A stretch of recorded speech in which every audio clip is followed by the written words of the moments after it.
அனைவருக்கும் வணக்கம். நான் கொஞ்சம் சீக்கிரமாக சொல்லிட்டு போகலான்னு தான் டைரக்டர்கிட்ட வந்தேன். சரி கூப்பிட்டுருவாங்கன்னு பார்த்தேன், கடைசி வரைக்கும் கூப்பிடல. சரி அப்படியே ஃபோன் வந்து மாதிரி நடிச்சிக்கின்னு வெளில போயிடலாமான்னு பார்த்தேன். கரெக்டாக அந்த நாள் கூப்பிட்டாங்க. நம்ம ஜிம்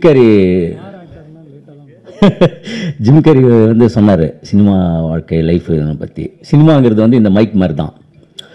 ஹைட்டாக பேசிட்டு போகிறவங்களுக்கு அப்படி ஹைட்டாக இருக்கும், அதுக்கப்புறம் குள்ளமாக வரவங்களுக்கு அப்படி கொஞ்சம் குள்ளமாக இறக்கி அவங்கள அட்ஜஸ்ட் பண்ணிப்பாங்க. அதுதான் சினிமா. அப்படி இல்லாதவங்க ஹைட்டாக இருந்ததுன்னு வச்சிங்களேன், பக்கத்தில் இருக்கிறவங்க வந்து என்ன பண்ணுவாங்க, அப்படி இறக்கி விடுவாங்க மைக்கை.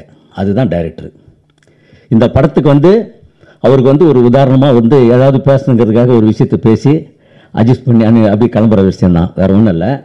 இந்த டைரக்டர் ராமச்சந்திர சாரை பற்றி சொல்லணும்னா, ஒரு 2 வருஷத்துக்கு முன்னாடி யூஎஸ்ஏல வந்து நிதிஷன் என்னுடைய ஃப்ரெண்டு ஃபோன் பண்ணி இந்த மாதிரி டைரக்டர் ராமச்சந்திரன் வந்து ஒரு படம் பண்ணுறாருன்னா கொஞ்சம் ஹெல்ப் பண்ணுங்க அவருக்கு ஸ்கிரிப்ட் சைடில் இதெல்லாம்னு. எனக்கு கொஞ்சம் இப்போ ஒர்க்கு இல்லை, கம்மியாக தான் இருந்தது. அதனால் சரி ஓகேன்ட்டு 2-3 தடவை ஃபோன் பண்ணேன். ஃபஸ்ட்டு நல்லா பேசினார், அதுக்கப்புறம் ரெஸ்பான்சிபிள் இல்லை. சரி நம்மளை பற்றி தெரிஞ்சிச்சு போல இருக்கு அப்படின்னு சொல்லிட்டு விட்டார். அப்படின்னு நானும் கம்முன்னு விட்டேன். அதுக்கப்புறம் அவனுக்கு ஃபோன் பண்ணி என்ன நீ சொன்ன அவ்வளோ சொன்ன அவர் கண்டுக்குமான்றாரு அப்படி இப்படின்னு பேசலான்னு பார்த்தேன். சரி ஓகே விட்டுரு, இதெல்லாம் இது மாதிரி நிறைய கடந்து வந்துட்டோம் அப்படின்னு சொல்லிட்டு இது விட்டாச்சு. சமீபத்தில் ஒரு ஃபேஸ்புக்கில் இவருடைய இதில் வந்து ஒரு இந்த மாதிரி பூஜை ஆரம்பம் அப்படின்னாரு.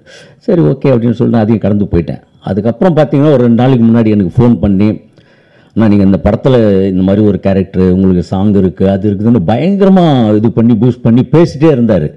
எனக்கு செம ஆச்சரியம். எனக்கு ஏன்னா இது டக்குன்னு அப்போலாம் ஒன்றுமே கண்டுக்கல. இப்போ வந்து இவ்வளோ பூஸ்ட் பண்ணுறாரு. நைட்டு 2 மணிக்கெல்லாம் எனக்கு வாய்ஸ் மெசேஜ் அனுப்பிச்சிருக்காரு நேற்று நைட்டு. அப்போ தான் தெரிஞ்சுது ஒரு படம் வந்து 2 வருஷத்துக்கு முன்னாடி ட்ரை பண்ணி அதுக்கப்புறம் அதை கடந்து ஒரு ப்ரொடியூசர் கிடச்சி ஒரு படத்தை ஏற்படுத்தி அதுக்கப்புறம் தான் நம்மளை கூப்பிடணுங்கிற ஒரு மைண்ட் செட்டுக்குள்ளே இருக்கும் போதோ நம்மளை எவ்வளோ இம்பார்ட்டண்ட்டாக நினச்சிருக்கிறாரு.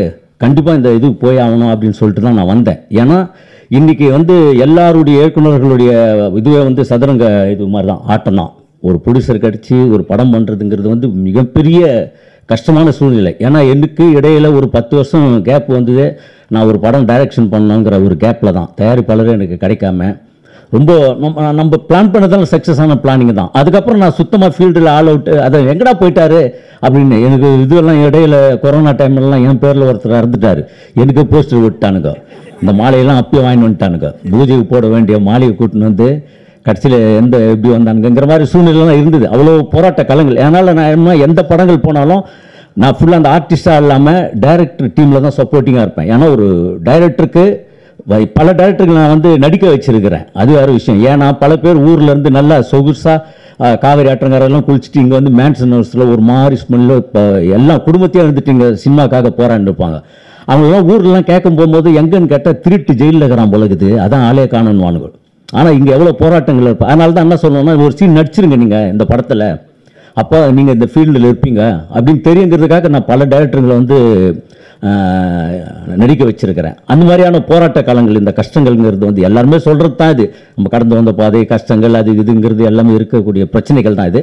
பட் இருந்தாலும் அவ்வளோ ஒரு போராட்டம் கடிச்சு இன்னைக்கு ஒரு படம் எடுத்து அது தியேட்டர் ரிலீஸ் ஆகி ஓடிடியில் வாங்குறது கொள்றதுங்கிறலாம் எவ்வளோ பெரிய கஷ்டங்கிறது நமக்கு தெரியும். படம் எடுத்தாலும் ஓடிடியில் வாங்குறது இல்லை, அது மாதிரியான விஷயம். பெரிய ஆர்டிஸ்ட் படங்கள் அந்த மாதிரி சில படங்கள், சின்ன படங்கள் ரொம்ப கஷ்டம். ஆனால் இந்த மாதிரி சூழ்நிலையிலிருந்து ஒரு படத்தை ஆரம்பித்து பூஜையே இவ்வளோ பெரிய லெவலில் கொண்டாடி ஒன்று ப்ரொடியூசர் நம்பிக்கையாக வந்திருக்கிறாருன்னா அவர் இந்த கதை மேலே வச்சுங்கிற நம்பிக்கை தான். சர்மா சார் சூப்பர் சார், உங்களை மாதிரி நிறைய ப்ரொடியூசர்கள் வரணும். இந்த மாதிரி டைரக்டர்களுக்கு ஒரு நல்ல கஷ்டப்படுறாங்க எவ்வளோ இயக்குநர்கள், அவங்களுக்குலாம் ஒரு நல்ல வாய்ப்புகள் தரணும் அப்படின்னு நான் ஒரு அன்பாக வேண்டிக்கிறேன் சார். ஓகே, அனைவருக்கும் நன்றி, வணக்கம். தொகுப்பாளினி ரொம்ப சிறப்பாக பண்ணாங்க, ஜான் எல்லாருக்கும் நன்றி.